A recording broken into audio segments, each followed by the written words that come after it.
आज मैं आपके समक्ष लेकर आई हूँ कहानी जो कि एक मिस्ट्री थ्रिलर है। कहानी का नाम है वो कौन था। उसके आने के बाद हमारे गांव की दशा ही बदल गई थी।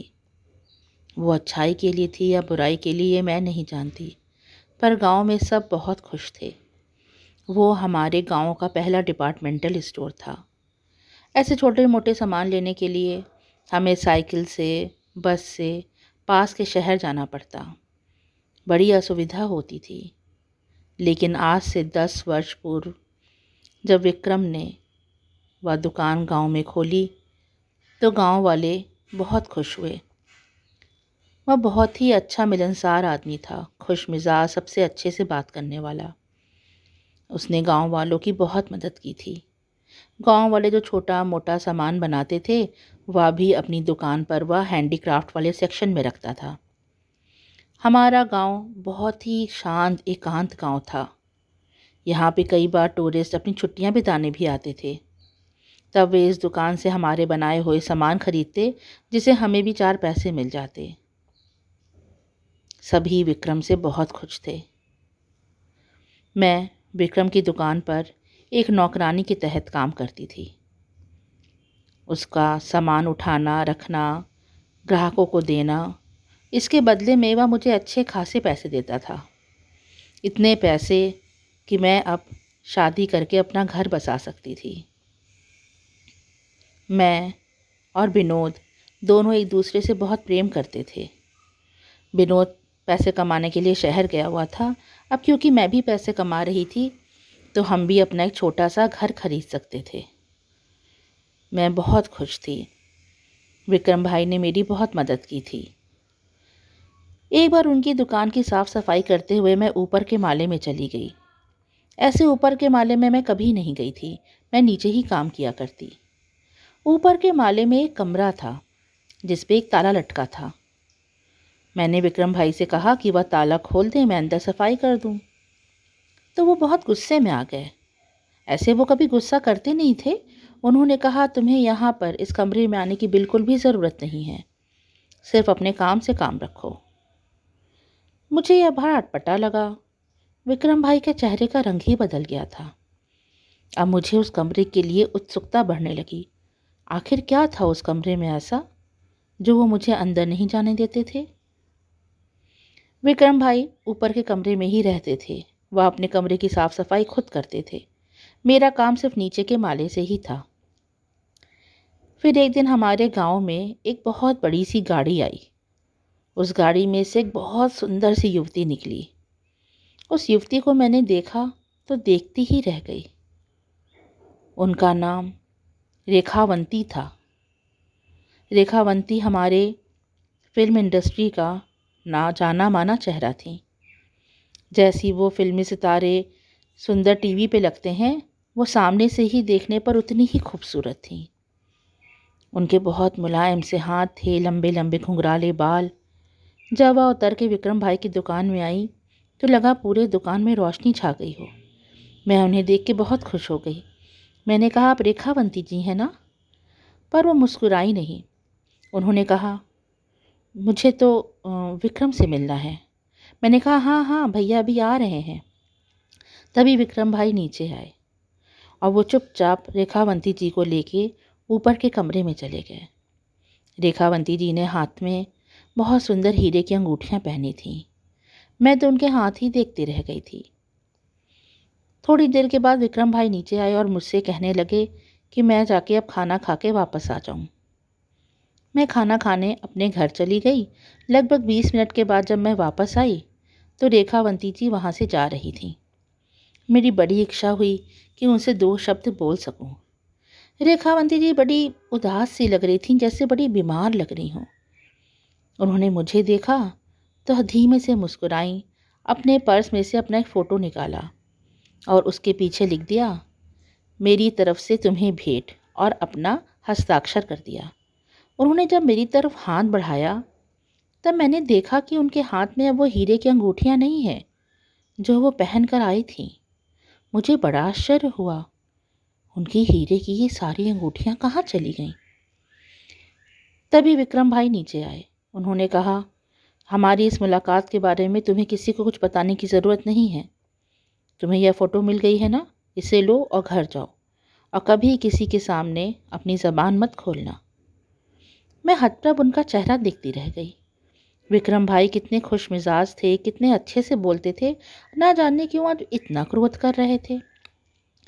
मैंने उनकी बात रखी और किसी को भी इसके बारे में नहीं बताया, यहाँ तक कि विनोद को भी नहीं बताया। एक दिन जब मैं उनकी दुकान पर बैठी थी तो विक्रम भाई मुझसे कहने लगे, तुम मुझे विक्रम भाई क्यों बोलती हो? तुम मुझे सिर्फ विक्रम कह के पुकारा करो। लेकिन भैया, नहीं नहीं, मैं तुम्हारा भाई थोड़ी ना हूँ। और ये विनोद के साथ तुम्हारा क्या चल रहा है? मैं शर्मा गई। मैंने कहा, हमारी सगाई हो चुकी है विक्रम भैया, मतलब कि विक्रम जी, कुछ ही दिनों में हम शादी कर लेंगे। कितने दिनों में शादी कर लोगी? अभी तो समय है, दिवाली बाद। ओह, फिर तो काफ़ी समय है। जब वो बोले तो उन्होंने बड़ी कुटिल सी एक मुस्कान दी। अगले दिन टीवी हम सब बैठ के देख रहे थे घर में। तब रेखावंती जी अचानक स्क्रीन पर आईं। उन्हें देखकर मैं चौंक गई। मैं सबको बताना चाहती थी कि कल ही तो हमारे गांव में आई थी। उन्होंने मुझे अपनी तस्वीर दी है, लेकिन मुझे विक्रम जी की कही हुई वह बात याद आ गई। वैसे मुझे उन्हें विक्रम जी कह के बुलाना बड़ा अच्छा लग रहा था, जैसे हम अब दोस्त हो गए हैं। रेखावंती जी का इंटरव्यू आ रहा था। उन्हें एक बहुत बड़ी सी पिक्चर मिली थी जिसमें उनका किरदार मुख्य किरदार था। पहले यह किरदार कोई दूसरी हीरोइन कर रही थी, लेकिन आकस्मिक रूप से वह सीढ़ियों से फिसल गई और उसका पैर में फ्रैक्चर हो गया। अब वह फिल्म नहीं कर सकती, तो रेखावंती जी को यह बहुमूल्य मौका मिला। वो उस हीरोइन के लिए बहुत दुख व्यक्त कर रही थी। मुझे ये बात थोड़ी अजीब सी लगी, लेकिन रेखावंती जी बड़ी खुश थीं। मैं भी उनके लिए बहुत खुश हुई। इस बात को बीते अब कुछ समय बीत चुका था कि फिर एक दिन एक बहुत बड़ी सी गाड़ी हमारे गांव में आई। उसमें से एक बड़ा स्मार्ट सा लड़का उतरा, जिसने सफ़ेद रंग के जूते पहने थे, नीले शॉर्ट्स पहने थे और उसके बाल एकदम ऊंचे ऊंचे खड़े थे। देखने में वह बड़ा सुंदर लग रहा था। उसने मुझसे पूछा, वे इज़ विक्रम? मैं उसकी बात ठीक से समझ नहीं पाई, लेकिन मैं ये जान गई कि वो विक्रम जी के बारे में ही पूछ रहे हैं। मैंने कहा, हाँ सर, ऊपर कमरे में है। अब मेरी बड़ी इच्छा हुई कि मैं भी उसके पीछे पीछे ऊपर जाऊं। जब वो आदमी ऊपर जाने लगा तो मैंने उससे उसका नाम पूछा। आपका नाम जान सकती हूँ क्या? मनीष, मनीष वर्मा नाम है मेरा। अच्छा अच्छा। वो ऊपर चला गया। मैं दबे कदमों से सीढ़ी चढ़ने लगी। विक्रम जी ने वो रूम खोला जहाँ जाना मेरा बिल्कुल मना था, लेकिन तुरंत वो दोनों कमरे में चले गए और कमरा बंद हो गया। मैं भाग के नीचे आ गई। विक्रम जी ने मुझसे कहा, जाओ तुम घर जाके खाना खाओ। मैंने कहा, हाँ अभी खा लेती हूँ। मैं उठी तो, लेकिन अपने घर नहीं गई। मुझे उत्सुकता हो रही थी कि यहाँ पर क्या होता है ऐसा उस कमरे में, ये मैं भी देख पाऊँ। लेकिन ऊपर जाने की मेरी हिम्मत नहीं थी। मैं सीढ़ियों से चुपके चुपके चढ़कर गई। कमरे में से आवाज़ें आ रही थी। ओह, क्या यह करना ज़रूरी है? तो विक्रम जी कह रहे थे, इसके अलावा और कोई चारा नहीं। ओह, उसे ज़्यादा परेशानी? नहीं, कुछ भी नहीं होगा, ज़्यादा प्रश्न मत करो। मैं फिर भाग के नीचे आ गई। अनजान शंका से मेरा दिल ज़ोरों से धड़क रहा था। थोड़ी देर के बाद वह आदमी नीचे आया। जब वह इस घर में आया था तब उसके हाथ में एक छोटा सा बैग था जो उसने हाथ में पकड़ा हुआ था, लेकिन अब उसके हाथ में कोई बैग नहीं था। जब वह बाहर जाने लगा तो विक्रम जी ने पीछे से पुकारा, मनीष। तो मैंने कहा कि अरे विक्रम जी उसे वह बैग देने आए होंगे उसका। लेकिन विक्रम जी कुछ नहीं बोले, वह मुझे देख के चौंक पड़े। तुम खाना खाने घर नहीं गई? मैंने कहा, नहीं भैया, अभी भूख, मतलब कि विक्रम जी अभी भूख नहीं लगी थी। ओह, विक्रम जी, ये मनीष सर एक बैग लेकर आए थे।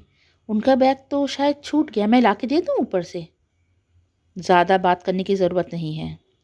मनीष जी ने भी मुझे घूर कर देखा, फिर वह अपनी बड़ी सी गाड़ी में बैठ के चले गए। ये मनीष जी कौन थे? मैंने उन्हें कभी नहीं देखा था। अगले दिन घर पे हम सब बैठ के फिर से टीवी देख रहे थे। तभी मेरा भाई भागा भागा आया और उसने टीवी चैनल बदल दिया। उसने कहा, अरे दीदी पता है, आज फुटबॉल का बहुत अच्छा मैच आ रहा है, अपना देश भी खेल रहा है, चलो देखें। मैच यहीं इंडिया में कहीं हो रहा था। सब उसमें बड़ा अच्छा खेल रहे थे कि एक लड़का तो गजब का खेल रहा था। वह गोल पे गोल किए जा रहा था। तभी एक महत्वपूर्ण गोल होना था। मेरा भाई उसे कुछ फ्री शॉट या फ्री किक करके बता रहा था। मैं ठीक से समझ नहीं पाई। लेकिन सच कहूँ, उस लड़के ने ऐसी किक मारी कि गोलकीपर औंधे मुंह नीचे गिरा। सब देख के हैरान हो गए और वो इतनी तेज गिरा कि उसका हाथ पूरा उल्टा होकर घूम गया। वो गोल तो वो लड़का जीत गया। तुरंत टीवी पर लिख कर आया, मनीष वर्मा ने गोल करके अपनी टीम को जिता दिया। मनीष वर्मा, मनीष वर्मा, ये तो। लेकिन मैं चुप हो गई। अगर विक्रम जी को ये बात मालूम पड़ गई कि उनके यहाँ आए हुए मेहमानों के बारे में, अरे नहीं नहीं, वो बहुत नाराज़ हो जाएंगे। लेकिन वो गोलकीपर जो गिरा था उसे बहुत गहरी चोट आ गई थी। उसका पूरा हाथ घूम के टूट गया था। वहाँ तुरंत डॉक्टर लोग आए और बोले कि ये कई दिनों तक अब कोई मैच नहीं खेल पाएगा। दूसरी टीम ने अपना बहुत ही अच्छा गोलकीपर खो दिया था। मैं कुछ सोचने लगी। जो भी विक्रम जी के यहाँ आता है बड़ी गाड़ियों में, अगले दिन वो टीवी पे ज़रूर आता है और उसे कोई बड़ी उपलब्धि भी मिलती है। हो ना हो विक्रम जी कोई जादू जानते हैं, लेकिन उपलब्धि ऐसे मिलती है कि उसके प्रतिद्वंदी को या तो घायल हो जाता है या कोई चोट लग जाती है। ये बात तो अच्छी नहीं है। खैर, मैंने इसके बारे में ज़्यादा सोचा नहीं। मैं वापस विक्रम जी की दुकान पर काम करती रही। विनोद कभी कभी मुझसे मिलने शहर से आता था। एक दिन विक्रम जी मुझसे कहने लगे, आरती, ये विनोद क्या काम करता है शहर में? मैंने कहा, भैया वो टैक्सी चलाता है। ओहो हो, तुम एक टैक्सी चलाने वाले से शादी करेगी? हाँ भैया, विनोद बहुत अच्छा है। ओह, मैंने तेरे लिए क्या क्या सोच रखा था, और तू एक टैक्सी चलाने वाले से शादी करेगी? ओह ओह ओह, चल कल मेरे साथ चल, तुझे शहर घुमा के लाता हूँ।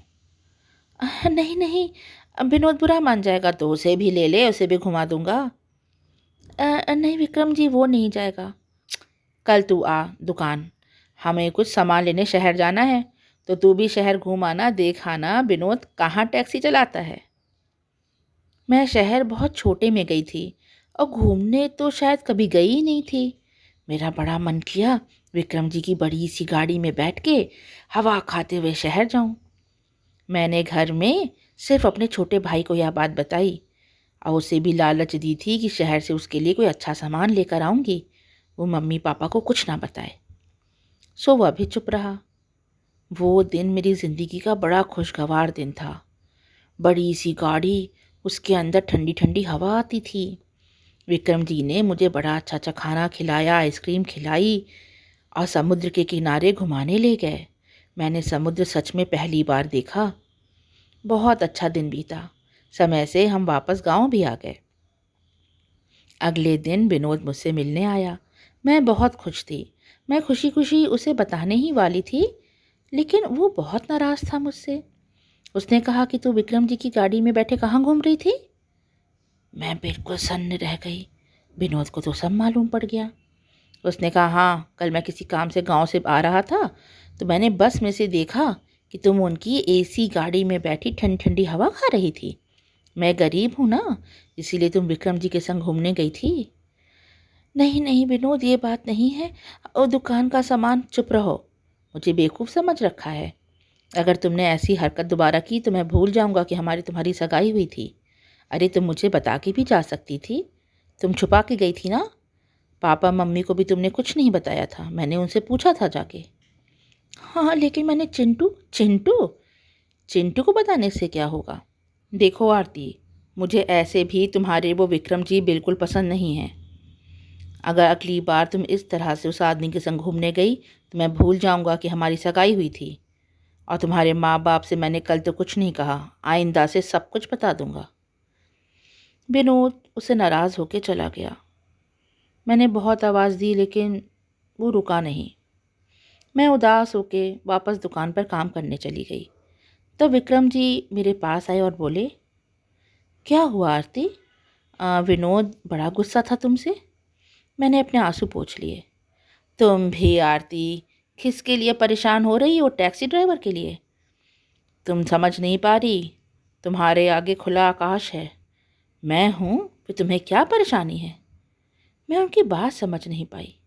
मैंने कहा, क्या मतलब? कुछ नहीं कुछ नहीं, समय के साथ सब समझ जाओगी। चलो चलो, फटाफट काम करो, ग्राहक आते होंगे। मैं जल्दी जल्दी सारे सामान जगह पे रखने लगी। थोड़े दिनों में मैं ये सारी बातें भूल गई। उसके बाद एक दिन फिर से गांव में एक बड़ी सी गाड़ी आई। इस बार उस गाड़ी को देख के मैं बहुत घबरा गई। जब भी ये बड़ी गाड़ी आती थी, इसमें से बड़े सुंदर नौजवान आते थे या सुंदर औरतें आती थीं, और वो अपना कुछ ना कुछ सामान विक्रम जी के पास भूल के चले जाते थे। और फिर अगले दिन वो टीवी पे ज़रूर आते थे। लेकिन कोई ना कोई हादसा भी उनके प्रतिद्वंदी के संग ज़रूर हो जाता था। इस बार ना जाने कौन सा मनहूस आदमी आया है। उसमें से एक अधेड़ उम्र का आदमी निकला। उसने सूट बूट पहना हुआ था, टाई लगाई थी और एक छोटी सी अटैची हाथ में पकड़ी थी। उसके जूते ऐसे चमक रहे थे कि उसमें अपना चेहरा देख लो। विक्रम, हाँ हाँ सर, आइए आइए। विक्रम जी बड़ी खुशी खुशी उन्हें ऊपर ले गए। आरती, तुम दुकान देखना, मैं भी आता हूँ। इस बार मेरा बड़ा मन था कि मैं चली ही जाऊँ ऊपर देखने। मैं फिर सीढ़ियाँ चढ़ के धीरे धीरे ऊपर गई। वो आदमी कह रहा था, लेकिन विक्रम, इतने लोगों की जान, और कुछ नहीं हो सकता। लेकिन बस जो मैं कह रहा हूँ वही करिए। अच्छा ठीक है। आरती को अब ये जानना था कि वो आदमी कौन था। उसकी खबर भी तो टीवी पर आएगी ज़रूर। वो आदमी नीचे उतरा। आरती झट से काउंटर के पीछे छुप गई। विक्रम जी ने पीछे से पुकारा, मिस्टर दुबे। वो रुक गए। वो कंपनी का क्या नाम बताया आपने? KTL। अच्छा अच्छा। मैं वहीं काउंटर के पीछे छुपी रही, बाहर निकली ही नहीं कि विक्रम जी जान पाए कि मैंने सब बातें सुन ली हैं। थोड़ी देर के बाद जब विक्रम जी नीचे आए तो उन्होंने कहा, आरती तुम कहाँ थी? मैंने कहा, मैं खाना खाने गई थी। ओह अच्छा अच्छा। मैंने वो दोनों नाम रट लिए थे, मिस्टर दुबे और KTL। मैं जल्दी से घर गई और टीवी ऑन किया, लेकिन टीवी पर ऐसे किसी मिस्टर दुबे और KTL की कोई खबर नहीं थी। फिर मैंने अपने भाई से पूछा, उसे भी कोई जानकारी नहीं थी इस बारे में। हमारे घर में कुछ पुरानी मैगज़ीन पड़ी थी, मैं उसे पलट के देखने लगी कि ये भी कोई बड़ी हस्ती होगी, लेकिन कोई खबर नहीं मिली। फिर 3-4 दिन बीत गए, लेकिन मिस्टर दुबे और KTL की कोई भी खबर नहीं लगी मुझे। मैंने न्यूज़पेपर भी सुना। फिर मेरा भाई एक दिन जब मास्टर जी के यहाँ से आ रहा था तो वो टाइम्स इंडिया करके एक किताब लेकर आया। बोला, दीदी दीदी, तुम जिस मिस्टर दुबे दुबे की बात करी थी और KTL, देखो देखो उनकी तस्वीर छपी है पहले पन्ने पे। मैंने झट से उसके हाथ से मैगजीन छीनी। सही में वो वही इंसान था, मिस्टर दुबे, और इसके नीचे लिखा था, ये बन गए KTL कंपनी के नए CEO। ये CEO क्या होता है? अरे दीदी, बहुत ऊंचा ओहदा होता है, समझ लो एक तरह से मालिक बन गए, मालिक। अच्छा, लेकिन कैसे बन गए वो मालिक? ये तो मुझे नहीं पता, ये किताब के अंदर लिखा होगा। ए चिंटू, मेरी मदद करना, सब कुछ अंग्रेज़ी में लिखा है, थोड़ी मदद कर दे, फिर मैं पढ़ लूँगी। चिंटू और मैंने जो जोड़ तोड़ के पढ़ा तो यही जाना कि मिस्टर दुबे के कोई पहले पुराने मालिक थे, वो हवाई यात्रा कर रहे थे। वो जो होते हैं ना चार्टर प्लेन, जिसमें कुछ ही लोग बैठते हैं, उनके चार्टर प्लेन का एक्सीडेंट हो गया था और वह क्षतिग्रस्त हो गया। उसमें उनके मालिक वहीं मर गए और 2 लोग की और मृत्यु हो गई। मुझे बड़ा अफसोस हुआ। हाय राम, इस बार तो कोई मर ही गया, ऐसे तो खाली चोट लगती थी। अब तो मुझे विक्रम जी के उस कमरे में जाना ही था, चाहे कुछ भी हो जाए, चाहे मेरी जान पे क्यों ना बनाए। मैं जान के रहूँगी आखिर उस कमरे में ऐसा क्या होता है जो लोगों की जान पे बनाती है। अगले दिन मैं सुबह ज़रा जल्दी पहुँच गई। मैं भाग के ऊपर गई। विक्रम जी अपने कमरे में थे, शायद नहा रहे थे, और अप्रत्याशित रूप से वो दरवाजे पर ताला नहीं पड़ा था। मैं बड़ी खुश हुई। मैं भाग के अंदर चली गई। अंदर बड़ा धीमा सा प्रकाश था, एकदम अंधेरा सा कमरा, लेकिन वो काफ़ी गर्म कमरा था। मैंने बत्ती जलाई तब भी वहाँ प्रकाश बहुत उजाला नहीं हुआ, बहुत अंधेरा अंधेरा ही रहा। फिर वहाँ मुझे रखा एक लकड़ी का बक्सा दिखाई दिया। मैंने वो बक्सा खोला। उसमें काफ़ी सारा सामान रखा था। एक सुंदर सी गुड़िया थी, एक मैगज़ीन थी, एक छोटा सा खिलौने वाला हवाई जहाज़ था, और एक तो और अखबार के पन्ने भी रखे थे। मैंने वो सुंदर सी गुड़िया उठाई, लेकिन हाँ, उसका तो पैर ही टूटा हुआ था। पैर टूटा था। मुझे वह हीरोइन याद आई, रेखावंती जी की, जिसका पैर टूट गया था, और वह रोल। फिर मैंने जल्दी से एक किताब खोली। उस किताब के एक पन्ने पर एक लड़के के पैर में कटिंग की गई थी, जैसे कागज़ काट के निकाल लिया गया हो। वो कोई फुटबॉल का खिलाड़ी था। मुझे याद आया कि उस फुटबॉल के खेल के दिन वो लड़का कैसे हाथ घूम कर गिरा था और उसका फ्रैक्चर हो गया था। मैं घबरा गई। फिर मैंने वह खिलौने वाला प्लेन उठाया, लेकिन वो प्लेन बहुत जला हुआ था, जैसे माचिस या मोमबत्ती से उसे जला दिया गया हो। तभी पीछे से एक आवाज़ आई, और वो हीरे की अंगूठी नहीं मिली तुझे? पीछे विक्रम जी खड़े थे। मेरा काटू तो खून नहीं, हाथ पैर जम के बर्फ बन गए थे। मुझे ऐसा लगा कि मेरी मौत भी सामने ही खड़ी है। अब तो विक्रम जी मुझे नहीं छोड़ेंगे। मैं शायद उनका राज जान गई थी। मैं धीरे धीरे आगे पलटी। विक्रम जी मुस्कुरा रहे थे। आरती, मैं तुझे कोई नुकसान नहीं पहुंचाना चाहता, सिर्फ तुझसे एक चीज़ मांगता हूँ। मैं कुछ नहीं बोल पाई। तुम मुझसे ब्याह कर ले, छोड़ उस टैक्सी ड्राइवर को।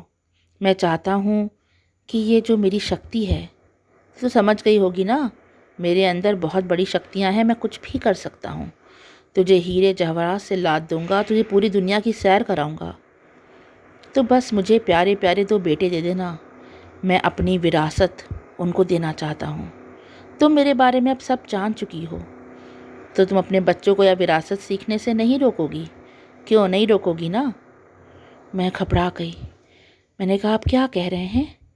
वहीं टेबल पर एक छोटी सी मोमबत्ती जल रही थी, जो शायद मैंने पहले नहीं देखी। मैंने जल्दी से वह मोमबत्ती उठाई और उनके सामने कर दी। उनसे कहा, अगर आप कुछ भी मेरा नुकसान पहुंचाना चाहेंगे, तो मैं इस मोमबत्ती से इस घर को आग लगा दूंगी। उन्होंने फूंक मार के वो मोमबत्ती बुझा दी। मैंने भी क्या बचकानी हरकत की थी।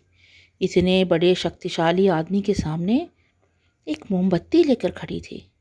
उन्होंने ज़ोरों से मेरा हाथ पकड़ लिया। मेरी सांसें थमने लगी।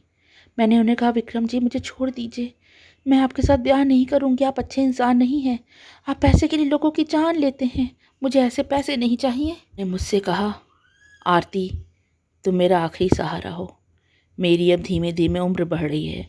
ये शक्तियाँ क्षीण होती जा रही हैं। अगर मैंने ये शक्तियाँ 10 वर्ष के अंदर किसी और को नहीं दी, तो मैं विफल हो जाऊंगा। सारी शक्तियाँ मेरी ख़त्म हो जाएंगी।